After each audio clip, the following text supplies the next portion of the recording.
ekor gajah hamil terbunuh di Malappuram, Kerala, India setelah ia memakan sebuah nanas yang berisi petasan yang dipasang oleh warga lokal pekan lalu. Gajah ini mengalami kesakitan yang teramat sangat hingga ia mati berdiri di sungai. Peristiwa ini dibagikan oleh Mohan Krishnan, petugas hutan di Lambur, di akun Facebooknya. Diketahui dari India Today, gajah tersebut telah berkeliling di area desa demi mencari makanan.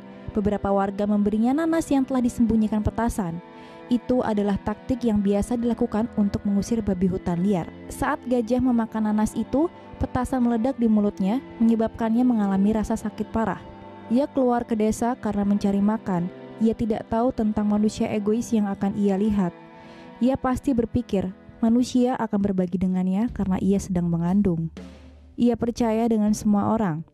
Ketika nanas yang ia makan meledak, ia pasti terkejut dan tidak memikirkan dirinya sendiri. Namun anak yang akan ia lahirkan dalam 18 atau 20 bulan ke depan. Tulis petugas hutan dalam unggahannya di Facebook. Karena luka pada mulutnya, gajah itu berkeliling di sekitar desa karena lapar, tapi tidak bisa makan apapun. Dalam penderitaan, gajah itu tidak melukai satupun warga desa ataupun merusak rumah. Demi meringankan rasa sakitnya, ia pergi dan berdiri di sungai Veliar selama berhari-hari. Petugas Krishnan yang juga bagian dari tim penyelamat berkata, ketika saya melihatnya, ia berdiri di sungai dengan mulut dan belalai di dalam air. Ia pasti berdiri di air untuk mencegah serangga memakan lukanya. Petugas hutan kemudian menggunakan 2 gajah untuk menarik gajah betina itu ke tepi sungai. Namun sebelum penyelamatan itu selesai, gajah itu mati sambil berdiri pada 27 Mei lalu. Krishnan bercerita bahwa perpisahan dengannya menjadi lebih menyakitkan. Semua orang terkejut. Gajah-gajah penangkaran sangat cepat menyadari apa yang terjadi. Mereka meneteskan air mata. Saya merasa sungai mulai mendidih dengan air mata itu.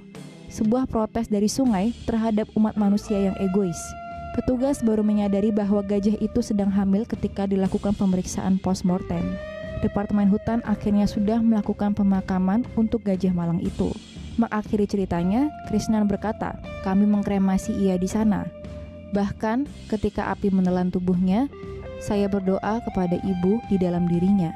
Sebagai salah satu dari umat manusia yang bisa saya katakan adalah, saudari, maaf."